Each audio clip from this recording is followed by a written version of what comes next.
রাতে একটু বেশি কিছু রান্না হলেই ব্যাস এত বাসন জড়ো হয়ে যায়। আমি তখনও ঘুম থেকে উঠিনি। এই ব্লগটা করেছে আমার বর, মানে এই পার্টিকুলার ভিডিওটা করেছে কিন্তু আমার বর। আর এখানে আমরা কিন্তু ঘুমোচ্ছিলাম, ও কিন্তু আমাদের মোটেই ডাকেনি। জানে ও যে আমার কষ্ট হবে, কারণ আমি অনেক রাত করে ঘুমোই, মেয়েটা অনেকবার ওঠে মাঝে। সেহেতু ওখানে আমি ঘুমোচ্ছি, আমি আর ননদ ঘুমোচ্ছি, আর ও কিন্তু এদিকে চুপি সারে আমার সব কাজ করে দিয়েছে। সব কাজ বলতে বাসন ধুয়ে দিয়েছে, ঘর পরিষ্কার করে দিয়েছে। একটা স্বামীর কাছ থেকে এটুকু পাওয়া আমি অনেক ভাগ্যের ব্যাপার, আমি তাই মনে করি। এখানে কিন্তু সমস্ত কাজগুলো আমার গুছিয়ে দিয়েছে। সকালবেলা উঠে আমি দেখছি সমস্ত কাজ ও আমার এগিয়ে দিয়েছে। এর জন্য many many thanks to you my dear husband. এদিকে বাসনপত্র মেজে সব ধুয়ে এদিকে একদম পরিষ্কার করে গুছিয়ে রাখা আছে, তাই আমার অনেকটাই সুবিধা হয়েছে। আর এটা যেহেতু সানডের ব্লগ, আমি একটু দেরিতেই মানে ব্লগটা আপলোড করছি, কারণ বুঝতেই পারছেন মেয়ে নিয়ে ভয়েস দিয়ে আর সম্ভব হয়ে ওঠে না। তো এই হচ্ছে মানে একদম বেসিন ফাঁকা, স্ল্যাব পরিষ্কার। তো চলুন তারপরে আর কি করছি না করছি সেগুলোও আপনাদের সাথে শেয়ার করেছি। সুপ্রভাত, কেমন আছেন সবাই? আমার ঘর কন্যা চ্যানেলে আপনাদের সবাইকে সুস্বাগতম জানিয়ে আজকের ব্লগটা শুরু করছি। আশা করি আপনারা আমার ব্লগের সাথে থাকবেন, সঙ্গে থাকবেন। তো চলুন আজকের ব্লগটা শুরু করা যাক। এখন প্রত্যেকটা সকালই আমার কাছে একদম দারুণ লাগে। এটা আমার জীবনের পাওয়া সব থেকে সেরা সময়। আমার মেয়ে ঘুম থেকে উঠে আমাকে অনেক অনেক হামিদে ভরিয়ে দেয়, আর আমার মেয়েকেও আমি অনেক আদরে ভরিয়ে দিই। দেখুন কি সুন্দর আমাকে হামিয়ে দিচ্ছে। পাশ থেকে আমার মেয়েও ভয়েস দিচ্ছে, শুনতেই পাচ্ছেন। ওলে বাবালে, মামাকে একটা হাম্পো দাও, একটা হাম্পো।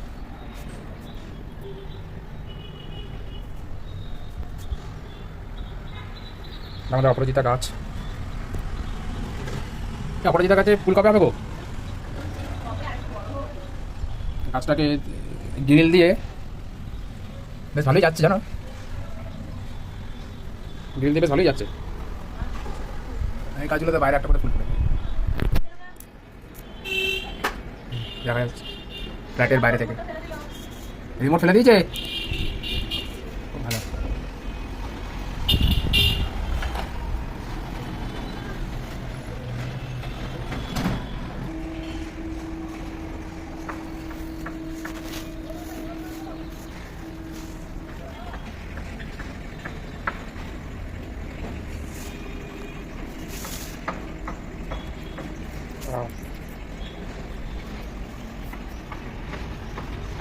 আমাদের বাগান, ছোট্ট বাগান, এখানে কিছু গাছ রাখেছে, গাছ হবে। ওদিকে আমি ব্রাশ করছি, আর আমার বর কিন্তু এদিকে চা বসিয়ে দিয়েছে। আমার কিন্তু প্রত্যেকটা সকাল শুরু হয় কিন্তু আমার বরের হাতে চা খেয়ে। মানে আমি গর্ব করে বলতে পারি আমার husband is my best husband. মানে ও আমাকে, আমি ও বিয়ের আগেও বলেছিলাম যে সকালে চাটা প্লিজ তুমি করো, তো ও কিন্তু তাই করে। রোজ সকালে ওর হাতে চা না খেয়ে আমার কিন্তু দিন শুরু হয় না। তো এদিকে চা করছে, সেটাই ভিডিও করেছে। বললাম রবিবারের দিন যা হবে সব ভিডিও হবে। তো এই যে গরম গরম চা আমাদের দুজনার রেডি, আর মেয়ে খাবে একটা বিস্কুট, আর তারপরে তো ওর খাবার হবেই। তো চলুন আমরা দুজনে চাটা খেয়ে নিই।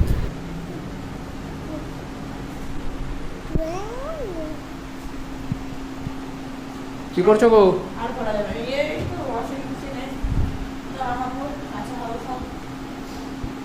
তো অনেক কিছু, অনেক অনেক লোড করে দিয়েছো গো।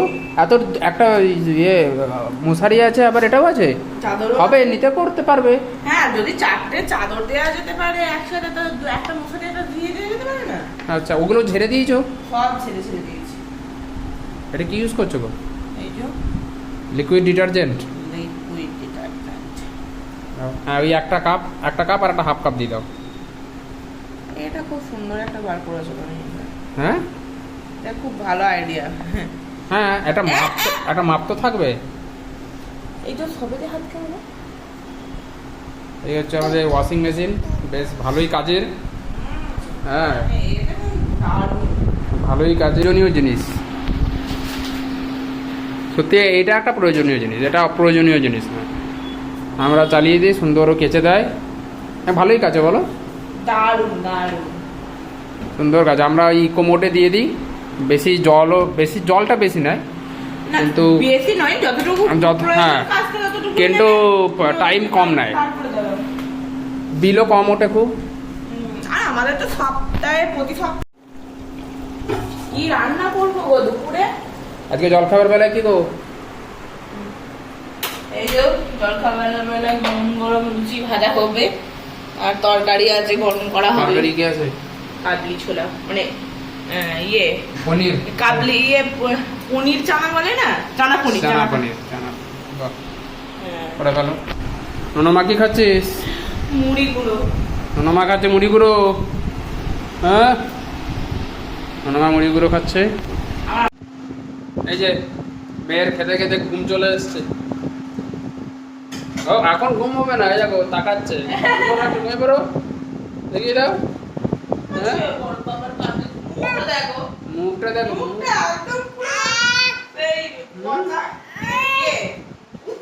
হুম, ভালো লাগছে রে খেতে? হ্যাঁ, আরে ভালো লাগছে না? ঘুমো এসছে। চলো তো বন্ধুরা, এদিকে গরম গরম কাবলি ছোলা রেডি, আর এদিকে লুচি রেডি। আর আমি কি ভুল করেছি দেখুন, গরম তেলটা এতে ঢেলেছে, এ দেখুন পুরো বডিটা ছেড়ে গেছে, ভালো জিনিসটা নষ্ট হয়ে গেল। এই যে বন্ধুরা, আজকে আমাদের জলখাবার বেলায় মেনু আছে গরম গরম লুচি তরকারি, সঙ্গে সিমুই ছিল কিন্তু ফুরিয়ে গেছে। আর এই যে আমার মেয়ের অবস্থাটা দেখুন, লুচি নিয়েছে, মানে লুচি নিয়ে এই পাকামুখ হচ্ছে দেখুন, খাবে বলে নিল আমার কাছ থেকে, কেঁদে কেটে কত বাহানা করে নিল, দিয়ে অবস্থাটা দেখুন। ওই যে খাবে বলেছি বলে তো খাচ্ছে, আবার খেয়ে দেখাচ্ছে যে না আমি খাচ্ছি তো। ভালো হ্যান্ডশেক।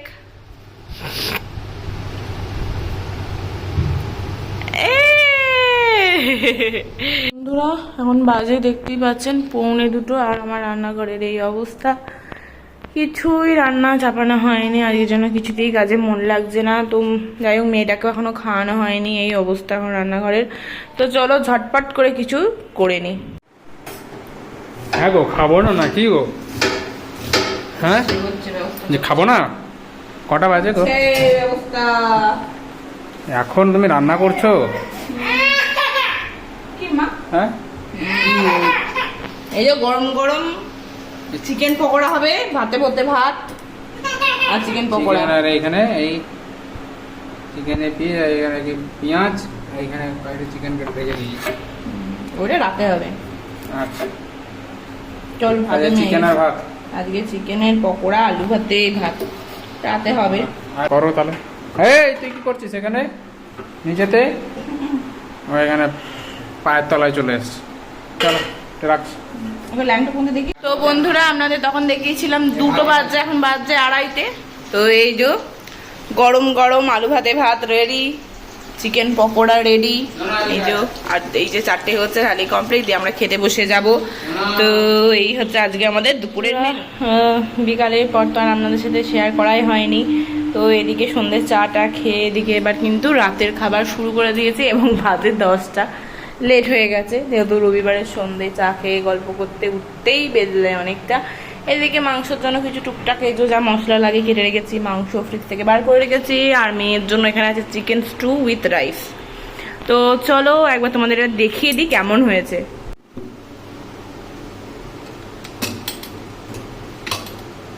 সবাই চিকেন স্টু দিয়ে খাই, কি পাউরুটি খাই, আমার মেয়ে চিকেন স্টু মানে মানে একটা বলতে গেলে চিকেনের খিচুড়ি আর কি, চিকেন দিয়ে খিচুড়ি, ডাল বাদ দিয়ে। এতে আছে সবজি, চিকেন অ্যান্ড রাইস, আর একটু যা মশলা অল্প কিছু যা দিই তাই আছে, একটু বাটার দিয়ে করে দিয়েছি। তো এটা সাইডে রেখে দিই, এবার আমাদের রান্না চাপিয়ে দেবো। আর এখানে এক গাদা বাসন হয়ে আছে।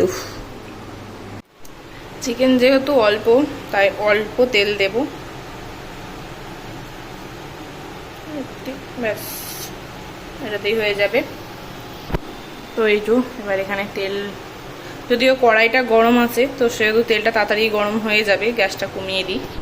এবার এখান থেকে রসুনগুলো একদম গোটা রসুনই দিয়ে দেব, সেরকম অসুবিধা কিছুই হবে না।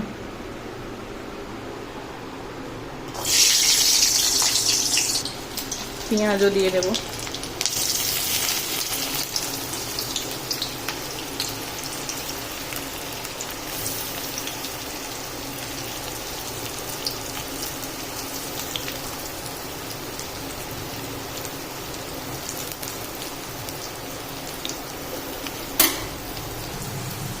টমেটো কেটে রেখেছি, এবার এখানে টমেটোগুলো দিয়ে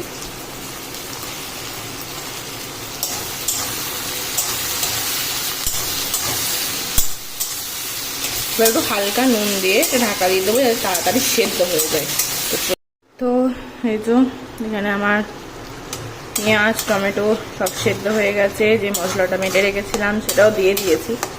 তো আপনাদের সাথে রান্না করতে করতে কিছু কথা শেয়ার করি চলুন। এই যে অনেকেই ভাবে আছে আপনাদের মধ্যে, বা অনেকেই এমন লোক আছে যারা ভাবে যে ব্লগিং করা খুব সহজ, কি আর এমন কাজ, ওই তো ক্যামেরা ধরে ধরে কথা বলা। কিন্তু না, ব্লগিং করা সত্যি কিন্তু সহজ ব্যাপার নয়। কেন? একদিন আপনারা হয়তো বলবেন যে ঠিক আছে আমরাও তাহলে একদিন ব্লগিং করে দেখিয়ে দেবো, সে আপনারা দেখাতেই পারেন। কিন্তু ব্লগিং যখন করবেন তখন আপনাদের বাড়ির কোনো মেম্বার থাকবে না আপনাকে সাহায্য করার জন্য। একটা বাচ্চার সামলে রান্না বান্না, ঘরের কাজ কর্ম সমস্ত কিছু করা এবং তারপরে এই ব্লগিং করা সত্যি কিন্তু সহজ ব্যাপার নয়। আমার ব্লগিং দেখে অনেকেই পছন্দ করেন না, এরকম অনেক মানুষ তো আছে। কিন্তু না, একদিন কোনো মেম্বারের হেল্প ছাড়া কোনো কাজ করে দেখবেন, একটা বাচ্চাকে সামলানো, তার কান্না কাটি, তাকে কোলে নিয়ে চুপ করানো, তার ডাইপার চেঞ্জ করা, খাওয়ানো দাওয়ানো, ঘুম পাড়ানো, সমস্তটা সারাদিন একা হাতে সামলানোর পর রান্না বান্না সব কিছু। এই যে শর্টস করি, ব্লগ করি, কেন করি? যাতে নিজের একটু ভালো লাগে, তাই করি। আপনারা যদি একমত হন অবশ্যই কমেন্ট করবেন। তো এটাই আমার মনে হলো, মানে ব্লগ করতে ঢুকে মনে হলো যে না, সত্যি ব্লগ করাটা কিন্তু সহজ ব্যাপার না। যতটা আমরা বাইরে থেকে দেখে ভাবি এটা খুব ইজি, না ততটাও কিন্তু ইজি নয়। এবার আপনারা অনেকেই বলতে পারেন যে তাহলে আপনি করেন কেন, আপনাকে তো কেউ মাথার দিব্যি দেয়নি করার জন্য। না, মাথার দিব্যিটা তো দেয়নি, কিন্তু নিজেকে ভালো রাখার একটা মাথার দিব্যি যেন নিজেই নিতে হয়, যে দিনের শেষে কোথাও গিয়ে একটা নিজের ভালো লাগার কিছু করব, তাই এই ব্লগ করা।